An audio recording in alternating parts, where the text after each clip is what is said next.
If you'll excuse me, there's someone I have to get in touch with and forgive.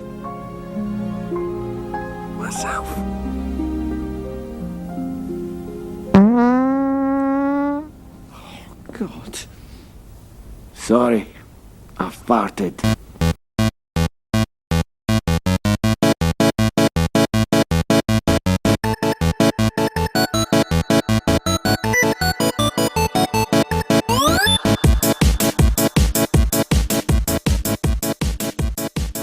Welcome, everyone, to Back in My Day. My name's David Petrangelo, and this week, the not-so-stereotypical millennials will be going back to our roots with one of our Back in My Day date segments, as well as talking about the first episode of the Loki series on Disney Plus that, as of the day of this recording, was brand new today. So we've watched it. All three of us have watched it. We're going to get our thoughts on that, dig a little bit deep into it, and give maybe a little bit of prediction of maybe what we're going to do what we're going to want to see going forward and where it might go. With all that said, this week I'm joined by Michael R. Power, Ian Walter. Gentlemen, let's jump right in because we got lots to talk about. So hot off the press. Yeah. I didn't cue you guys too much for what date we're going to start. We might even just have to talk about one date with this, which is really crazy. In 1982, on June 11th, E.T. was released. In 1986, Ferris Bueller's Day Off was released. In 1993, Jurassic Park was released. And in 1999, the second Austin Powers movie was released. Oh. So I think all four of these movies, come on, all four of those movies, like I don't know. I have my choice, but it's close between a couple of those at least. So I'm leaning one of two ways. But yeah. It's okay. Clear. Well, it's pretty clear. All right, go for it, Ian. Well, if you went at opening night, all these movies came out opening night in whatever, when we're 15 or when we're 13 years old. Which one are you going to walk into opening night? You can only have one ticket that night. What are you going to? Yep. So I'm an 80s baby, so you might think I'd go one way, but I'm definitely going Jurassic Park.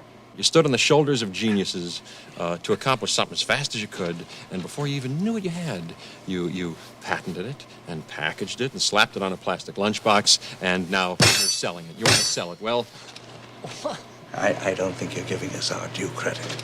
Our scientists have done things which nobody's ever done before. yeah, but your scientists were so preoccupied with whether or not they could that they didn't stop to think if they should. Can't ignore its impact. I mean, they both, in my mind, it's between Jurassic Park and, spoiler alert, E.T. Yeah. But come on, Jurassic Park just has the bigger impact overall on my personal taste. But it just it set the tone for, in a lot of ways, what Star Wars did and Indiana Jones did. Jurassic Park did that in the 90s for sure. Right. Is it one of those sort of, I guess it's gone to so many different places now, this franchise. Is it still one of those movies that really stands out when you think of stuff from the early 90s, these early 90s action type movies, like you said? Is it still near the top? Because it is for a lot of people. The original for sure. Yeah. The franchise as a whole is not near the top for me, but the original movie. And I like things about all of them because it reminds me of the original movie, but the original movie had it was so well done. It's a movie of its time for sure. 1993. Yeah, crazy. Holds up. Yeah, it holds up though. It's probably still the best one. Okay, remind me my options. Because we got E.T., Ferris Bueller, okay. Jurassic Park, and Austin Powers 2. So the Spy Who Shagged Me. I'm gonna have to go with Austin Powers. Spy Who Shagged Me. Wow, that's that's surprising. Yeah, Spy Who Shagged Me. Yeah, true. Yeah. We're the 80s babies, but late. So we kind of Ferris Bueller. I know a lot of people loved it, but I didn't actually really grow up with that movie. And E.T. was kind of scary actually when we were kids. Same. Wasn't a massive fan. Still a great movie, but I wasn't in love with it. You could argue that 90s babies would be like, oh, Jurassic Park was scary when I was a kid, though. Yeah. True. Yeah. Jurassic Park was awesome, but the franchise I think is a bit of a disaster. And if I'm thinking back to when I was a kid, I actually, for some reason, watched the second one over and over and over, not the first one. I don't know why. I guess I The Lost World. I actually liked it. Like I really liked it. Looking back, we rewatched them recently. Definitely the first one is the best, but I have more nostalgia for the second one.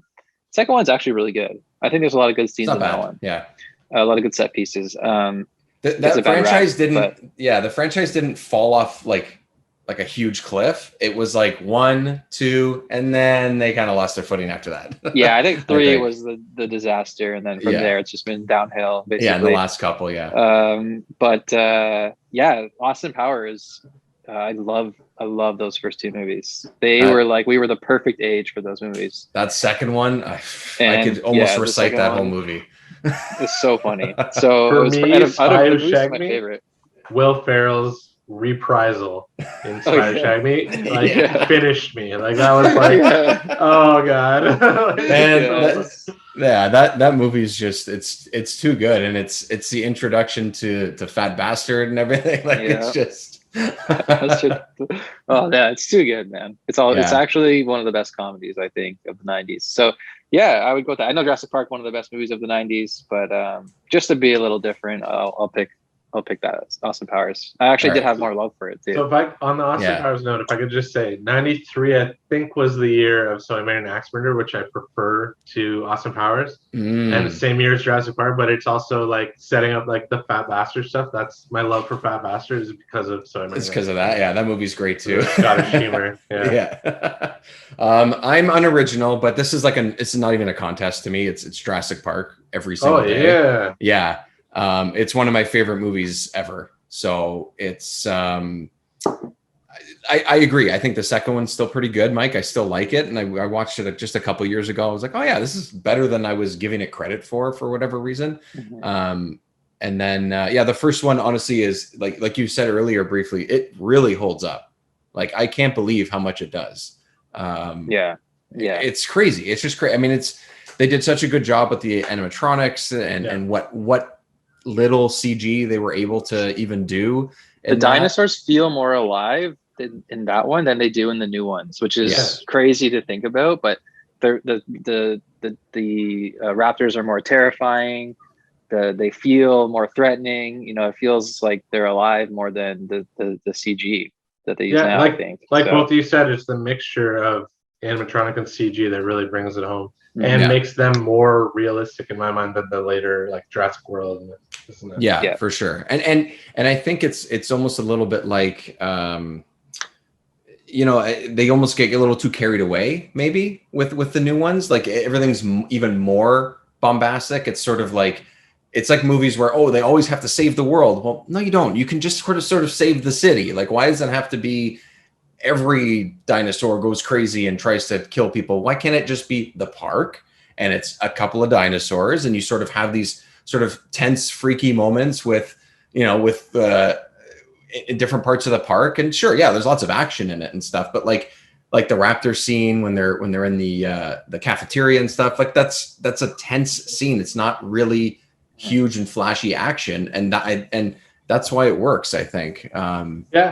It started off as creature horror and action, and then now it's more action than And it had like a message of humanity going too far and messing with things they shouldn't. And trying to environmentalist kind of message, trying to cage animals. The new ones, like, what are they trying to say? What are they trying to? They're just trying to give you it more. Yeah, let's just do it more. Like, let's do a raptor riding a T-Rex. Like, let's just make a movie that has that ending. And whatever the movie is, it is, but that's the ending we have to have. If anything, they maybe are hinting towards like zoos and theme parks or something, but it's just like, but that's a stretch. I'm definitely stretching for that one. So I think theme parks are evil or something, like or zoos, like some people don't zoos, like going to zoos but anyways, that's a whole other thing. But also, you guys mentioned E.T. and how it was a little bit freaky. 100%. I was okay with it, but I had people in my family, like one of my cousins, for example, could not watch that. You could say, like, this is when we're really little. This is 5 years old, 6 years old. Yeah. You could say, hey, we're going to put on ET as a joke, and he would run to the other side of the house. Like, get out of here. He would run out of town if he had a chance to. Like one of those. And I don't know if it's because it was a little bit dark at the beginning, and when you're a kid, maybe you don't make it all the way through the movie, and you're sort of scared when he first sees him in the backyard, and maybe the way it's shot and stuff is a little bit scary or off-putting or whatever. But I think we have three really decent family movies. I would say Jurassic Park, if you're a little bit older as a kid, is fine for families. A little bit scary for kids, but E.T. and Ferris Bueller are fun movies, really, when it comes down to it. E.T.'s got some messaging and stuff about family and things like that too. And I don't know. I just think that, like, if all these movies were sitting in front of you even today, it would be tough to pick. Like, what do I feel like seeing today? Like, which one of these? You kind of have to be. You could be in the mood for Austin Powers or Ferris Bueller. But then E.T. and Jurassic Park, if those are two movies you really enjoy, I think that's a really hard choice. Like, well, you nailed it too. That's the choice for me. It's E.T. or Jurassic Park, and they're both Spielberg, and they're both on the same day. So, like, you know what I mean? That's crazy. Awesome. And it reminds me of Jurassic Park. One of the things I loved as a kid, and even when you watch it when you're older, you sort of appreciate what they did with it. Is the little I don't know, is he an Adam or something when they first go to the park and you sort of introduce you to. It reminded me, which we're about to talk about. Yes. Segue. Yes. Reminded me of the little character in Loki, in that scene in Loki. So with that, we're gonna take a segue. Very I thought quick you were break. gonna go with must go faster, but that too. Yeah. Oh my God, I didn't even realize that. Yeah. Which of these Jeff Goldblum lines did you say twice? Whoa! Maybe he'll pop up in the show. He's in the universe. Maybe he'll pop up. The world according to Jeff. The world according to exactly. The MCU according to him is fine with me too. So we'll be back right on the other side of this for just 2 seconds. We're going to talk about Loki and the first episode.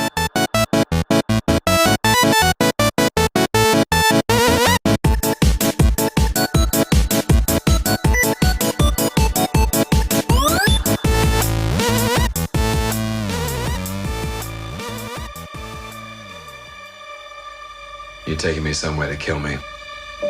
No, I'm taking you someplace to talk. Well, I don't like to talk. But you do like to lie, which you just did. Because we both know you love to talk. Talky. How long have you been here?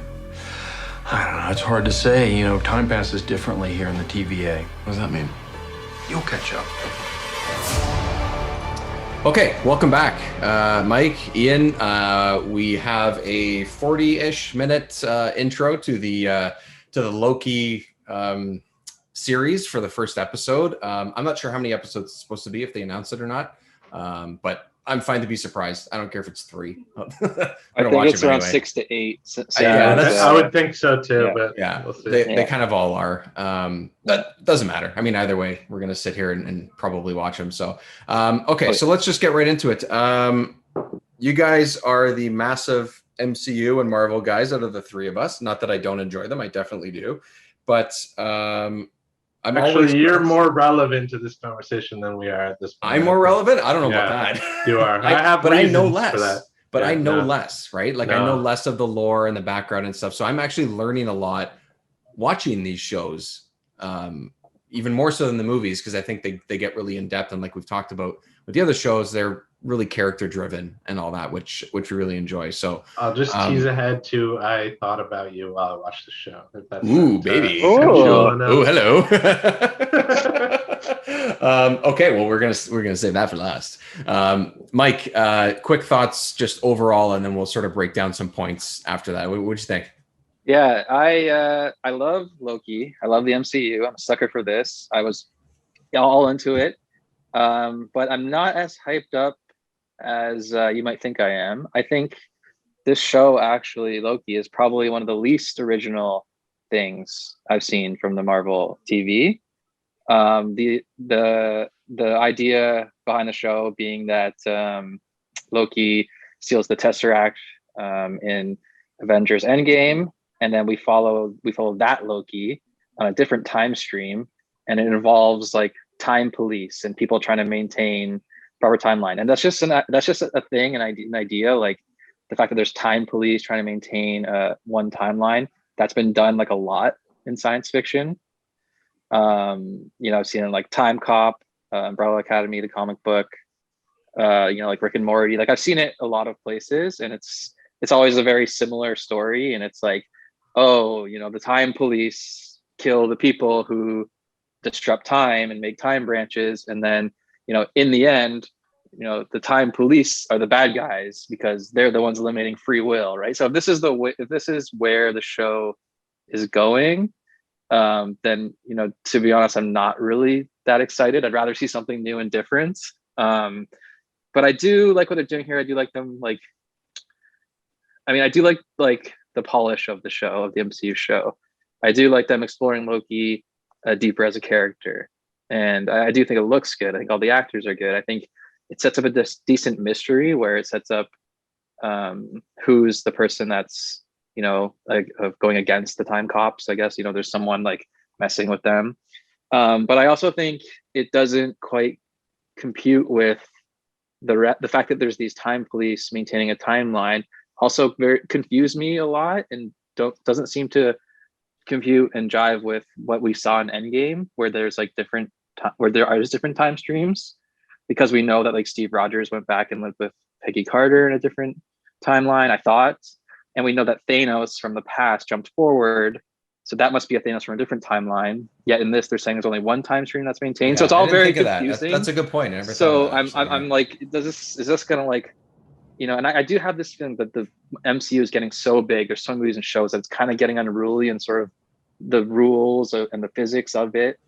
Now they're introducing like different multiverses and time traveling. It's going to get all really messy, and I hope they can keep it together. And I'm one of those people that like, I can't turn my brain off, right? If they're saying like, there's only one timeline, we maintain it. And then my head's like, but there's all these other, they jump time and Thanos came forward. Like, there's not one timeline. What are you saying? Like, if they don't find a way to make it all work and make it make sense in the universe, I'm going to really hate it and think that, and not like that. So, I'm a bit worried and reserved. I'm a reserved judgment until I see how the whole thing plans out. But if it is the very formulaic, like Loki works for them, he takes down people who are disrupting timelines, but then it turns out he finds out that they're the bad guys after all, because they're, what I said, taking away free will and making everyone conform to this one timeline, then I'm going to be very like, that's very paint by numbers story that I've seen a million times. So I guess because I was so hyped going into it, it's a bit, might sound like I'm a bit of a downer after this episode, but I still liked it a lot.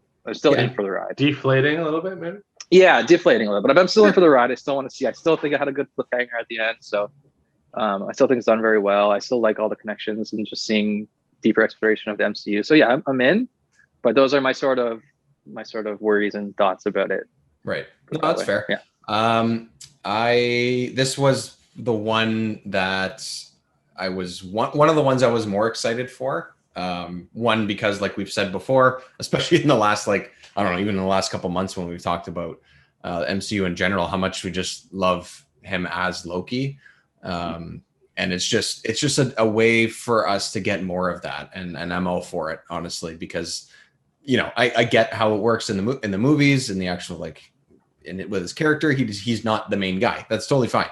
Fine. It's great that he's sort of a semi-side character and everything. Now it's his chance to shine, and it sort of follows him and stuff. And all the other actors, I agree, Mike, are great. I think that they, people can poke fun at Owen Wilson and his wow and all that kind of stuff. I was waiting for it. I was waiting for one. Oh, you're Loki? Wow. But it didn't come, but that's okay. But I like him. He's still good. It's still good. It's so good. Yeah. Maybe it would be too easy to do it in the first episode. Maybe that's what it is. He plays the sort of snarky, smart, quirky character just too damn well. I can't help but just like the way that he plays those characters. So I really like that choice for him as well. And I thought this episode was great. I loved it. I do see the nitpicks that you have, Mike, with stuff like that. I completely didn't. I missed some of that stuff, especially when you say like, oh, you compare it with what they were explaining in Endgame and all that. Totally makes sense. In the moment, I wasn't thinking that, but I get that. But I just thought it was fun. I really had a good time with it. I think the type of humor that's in it is a little bit goofy, but also, kind of serious at the same time. They're back and forth when they're in that room and talking about his past and who he really is and stuff. I thought was fantastic. So well done. Yeah. I really, really liked it. I honestly liked almost every minute of this episode. If it continues this way, even if I do find nitpicks later on, I'll see how much those problems that I may or may not have with them go. I'll see where they go, but if they don't feel too pressuring, I guess, as the series goes on, this could be the best of the three that we've been talking about in the last 6 to 8 months for me, I think. I think already it really just has based on potential. Yeah, just based on one episode, I could see this being my favorite out of this Winter Soldier and WandaVision. See, I have a hard time seeing how this is going to be better than those two, based on the premise they set up. It's just not a premise That's fair. That's totally find fair. Interesting. That I've seen. It's like I've seen it before. I'm also a sucker And for these characters WandaVision now. WandaVision was so completely original. Yes, that it blew 100%. me away. Yeah. And then Falcon and Winter Soldier had such like an emotional arc for those characters, and like had just created like it was just a real thrill ride experience. So I don't know, but I don't know about Loki. I thought it was going to be my favorite, but here I am, and I'm not as hyped on it. I'm expecting a 5-star amazing show is what it is, and if it ends up being 4-star, third of these three, that's still really good. It's still pretty damn good. My expectations are like through the roof. So yeah, let's see what happens. Yeah. I'm intrigued. All right, Ian, you're intrigued. You're intrigued, and you were thinking about me. So let's go. I was thinking about Dave, Yeah, our gracious host, and largely because if you look at these shows, what they're doing is they're setting up either side characters or franchises that want to continue on in the TV sphere or the Disney Plus series sphere. So Loki is the spiritual successor to Thor Ragnarok, which is Dave's fave. So it might not have all the... My Thor Hammer Time shirt on, too. Nice. I'm more than a fan, so... oh, my God. Yeah. But no, I just, I thought about that. I was like, man, we are the coolest people ever. I got a nerd shirt on, too. That's sick. No, but, I enjoyed it. If WandaVision was kind of the first episode was like short and condensed and like a mystery, this was more like long form setup for if you had to bring somebody into the TV side of Marvel. This one encapsulates what came before in the movies, and even if you haven't seen all the movies, kind of put it in perspective going forward. Like, don't worry, you can watch the Avengers films if you want, but if you haven't caught up, we're going to give you a whole bunch of new stuff to and they do some explainers as well. They sort of, not just to tell you who Loki is, but they do kind of, I think, a better explainer of where this fits. I mean, especially that first opening scene. It's literally popped out of previous movies. So I think it pays homage to the Infinity Saga, the first 23 films, and kind of like in a way that Falcon and Winter Soldier was an appendage of Cap. This is an appendage of the Thor films, and WandaVision is kind of its own thing, but is also like setting the tone for the reality of like maybe moving forward, like how crazy the MCU is going to get. But this is that other side, the cosmic side, the Celestials bigger than life, like, and they have to deal with this idea of the multiverse in at the end of the day is what it's kind of leaning towards, even though it's kind of contained to Loki's story. I liked how it was dealing with this. Okay, we know we're going to head in some weird directions. Let's kind of set the ground rules, or like, what we're going to be talking about. And they did it in a very high level way, which doesn't really, in my mind, break anything. I understand what you're saying, Mike, and that it's risky. But I remember coming out of Endgame, we were having conversations about the timeline. Like, there's 7 different alternate timelines. Yeah. And that was kind of what I dug about this, was like, it focused in on Loki. And sure, it's not the same Loki, but he exists in Endgame, and therefore he's legitimized as an alternate version of Loki. And even though they're kind of saying we're the TVA, we're policing all of time and space and parallel dimensions, we're looking at this one in particular because it's special. And where did it stem out from? Endgame. And when they talked about the time stream, I look at that as like parallel dimensions. So it's not maybe every form of time, but the ones that branch off, they go into darkness and all this other stuff. This is like the mainstream of the MCU, which is like everyone's destined to do certain things unless gets tweaked, and then you break the time stream. And then this is like, in my mind, Cap was going off to fix it, and I could see kind of Loki being involved in something similar. And I was thinking to myself, like, did Cap have to deal with these TVA douches, like when he was going back and replacing? I think that's part of Mike's point. Yeah, like Infinity Stones. So yeah, I mean, there's a story there, right? What I'm saying is that it breaks the idea that we were talking about, where there's 7 different timelines now. And what it's saying in the show, quite clearly, actually, is that there is only actually one timeline, only one. Yeah, but it looks like a hydro stream. Like it's like multiple parallel timelines going like in a big vacuum, and then there's some that kind of branch off and do their own thing. But I think it's saying there's only this is what I have from it. There's only one timeline, and one proper so timeline. Basically, this is why Captain America and the Avengers, when they were going to take the Infinity Stones from the past to the present, they also went back to put them in the exact same spot, so that no time in the past would change and you have no branches. Right. Yeah. So when Captain America went back and lived with Peggy Carter, what happened was he went back to the one timeline. So that's why in the show, like in the movie or the show, like Falcon and Winter Soldier, Captain America could have showed up as an old man, because he actually does exist in that one timeline. He's not an alternate universe. He's actually in the one timeline. Right. Yeah, when Loki took the Tesseract and went off, he created a new timeline. But what the TVA does is it hunts those people down and kills them and deletes the timeline, deletes that branch. So there actually are no branches. It's just one universe, one timeline that they're policing. Where I think I see it going. So our whole theory about there being 7 different dimensions and timelines coming out of Endgame is actually the TVA would have gone and deleted all those. So there is actually only one. Right. And anything that happens, anything the Avengers did, is all in that one timeline. What I think it's heading towards is what I said, and Loki kind of realizing that these guys are kind of evil, because if you can't have people can't make decisions, they're forced to decisions that these Celestials decide are how the one timeline should go. And anyone that branches off, they go and delete. I think he's going to like take down the TVA, and then you're going to have the multiverse actually be able to start. Right at that point. That's an interesting theory. That's an interesting theory. Yeah, I can see that makes sense. So, right now there's only one because of the TVA, and then Doctor Strange. This might set up Doctor Strange, the Multiverse of Madness. Well, they said multiverse a couple times, and then they also set up the fact that if there's more than one, if there's multiverses, more than one universe, what inevitably happens is they all fight each other.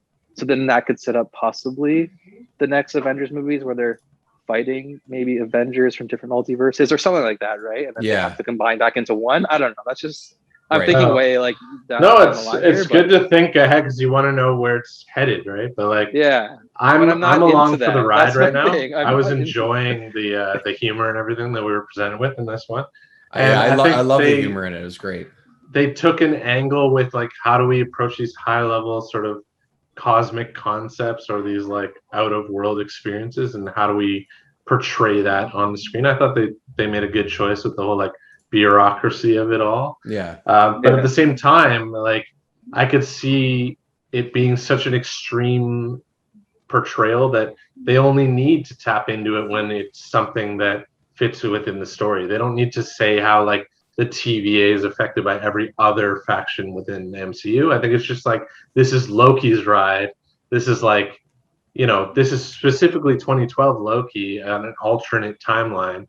And I love that. I thought it was a way of actually doing the opposite and sort of legitimizing or giving stakes to this character of Loki. This is his show, and this is the What If series brought to life, but also tying into the main MCU. And, he's a character, I guess, an alternate character, but set up in Endgame and now gets his own adventure. And the point that I'm getting to is I thought the reset feature was interesting. It was also like, it did the opposite for me of saying that like anything can happen. There's infinite parallels where he could win, he could lose. It took this one and gave him stakes because this is the one they care about, because the other ones they were able to reset and he broke the cycle. And he's like the Neo of it all in his own journey.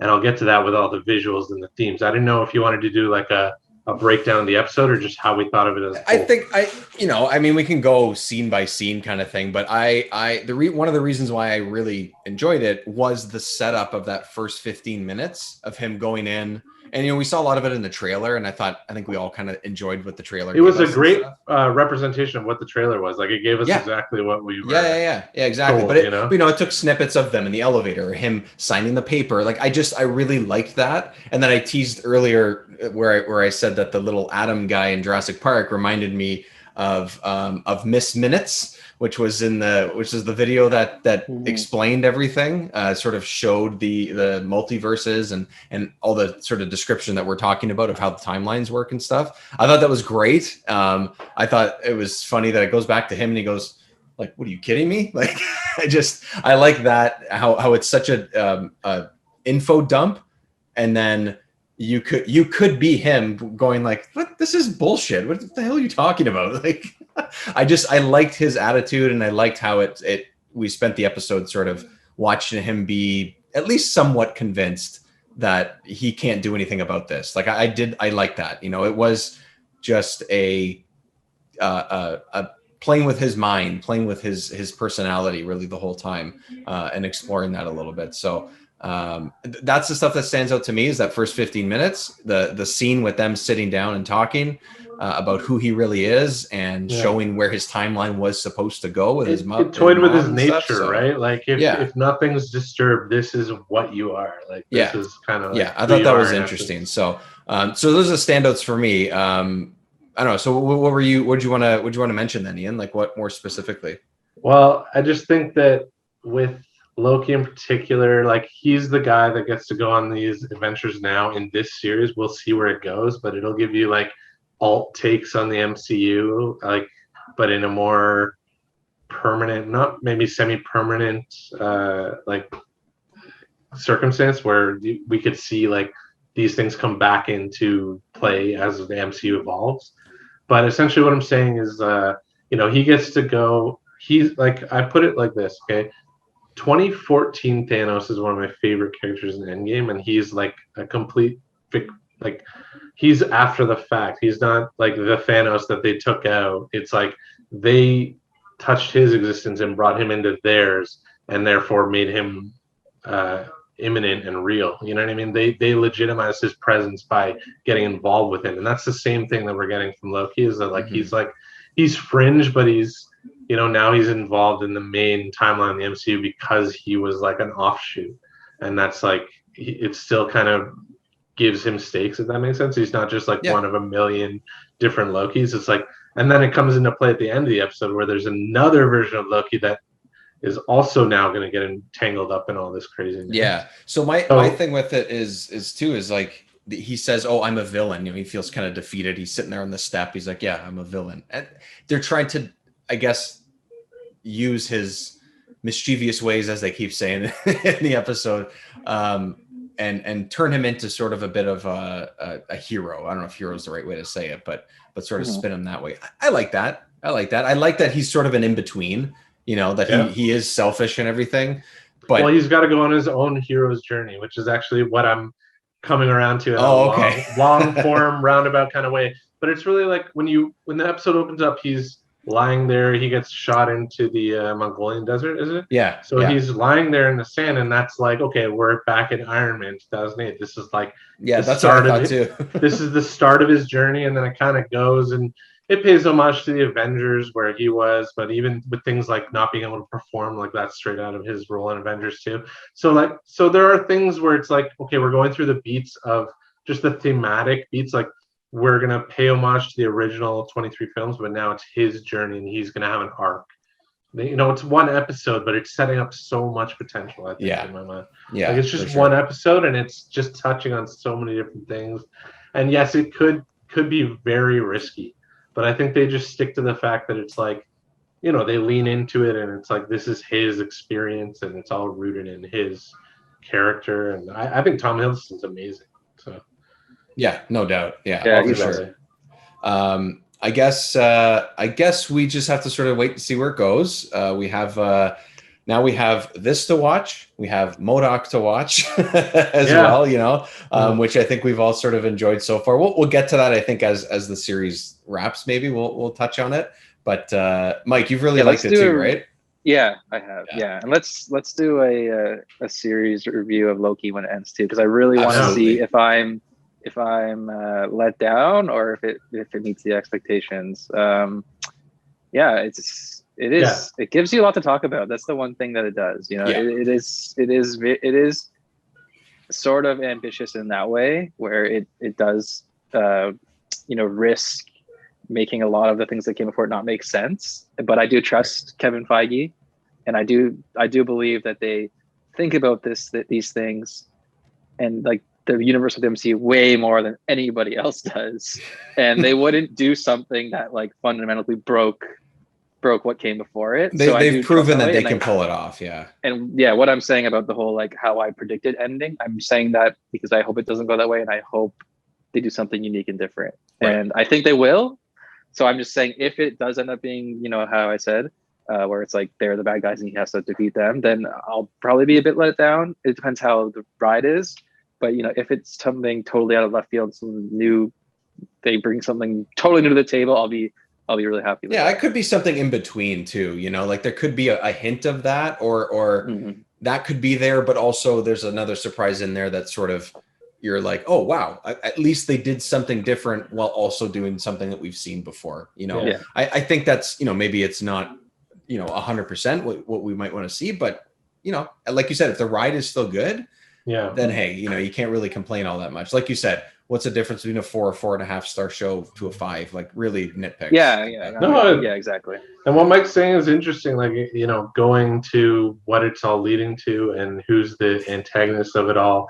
Is it the TVA? Because I don't know if they're necessarily nefarious. They're kind of representing these celestial timekeeper beings that are just like, you know, I feel like the more, and Thor Ragnarok is a good example of this, the more out there your idea is, you got to lean into the ridiculousness of it. And I think they do that in a way. I'm just saying that because that's what I've seen before in these types of shows. That's always kind of how they end up. It's always the people who are keeping the time are the ones who are bad guys, because theoretically, like if you think about it, right, they're like making sure everyone does their part. They're sort of eliminating free will and forcing everyone to stay on one timeline.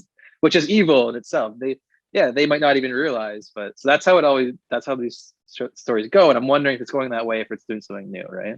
I'll tell you where I think it's headed. So I could see the TVA being an antagonist of like they're an obstacle in Loki's journey.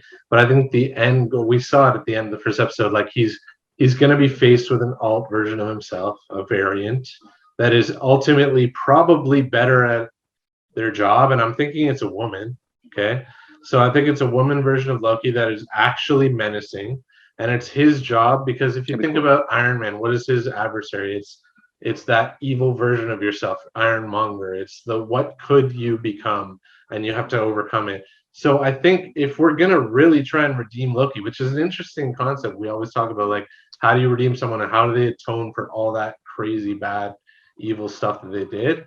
In this case, it's like Loki is faced with a more evil version of himself, and how do you come to terms with that? Maybe turn them around by the end of it and have a new character in the MCU as well. That'd be cool. I'll be into that. I wanted to say, when you were talking about Loki being evil, like all of the MCU shows are focused on these characters that are very shades of gray, that were villains at one point at a time. If you look at Scarlet Witch, Loki, Bucky, not Falcon, but Bucky, you know, and this is sort of the trend in the MCU. When they have a good character they like, they kind of, and in comic books, it happens all the time.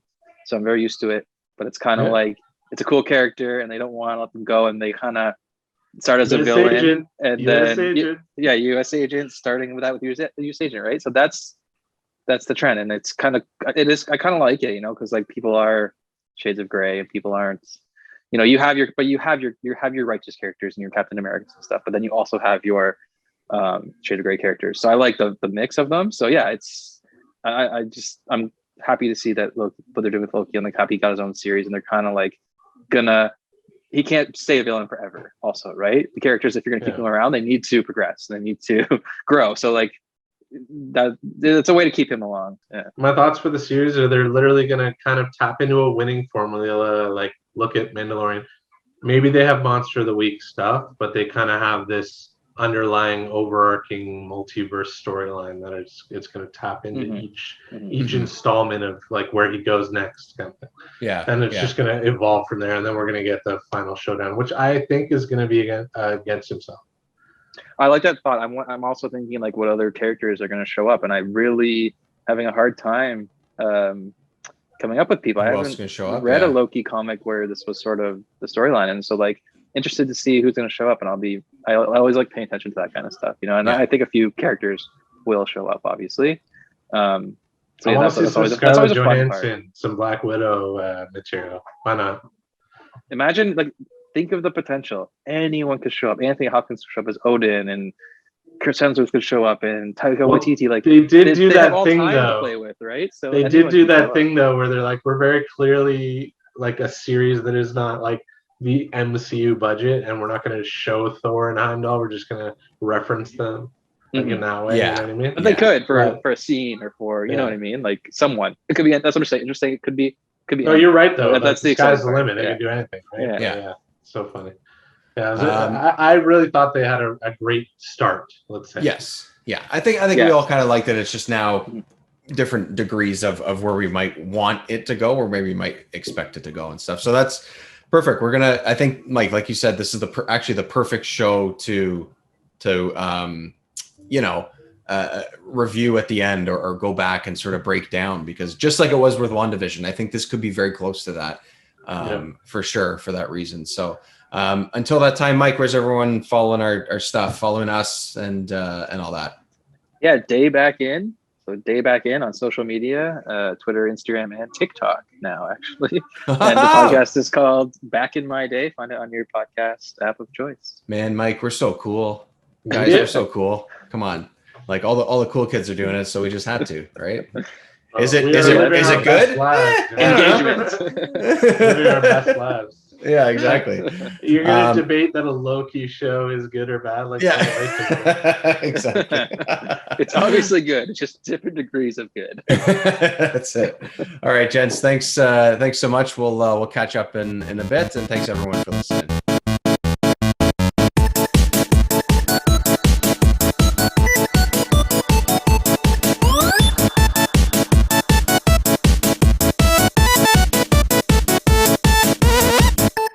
Take a look out of starboard. Oh my God, it looks like a huge... Pecker! Oh, where? Wait, that's not a woodpecker. It looks like someone's... Privates! We have reports of an unidentified flying object. It is a long, smooth shaft, complete with two balls. Lord Almighty. That looks just like my husband's. One-eyed monster. Step right up and see the one-eyed monster.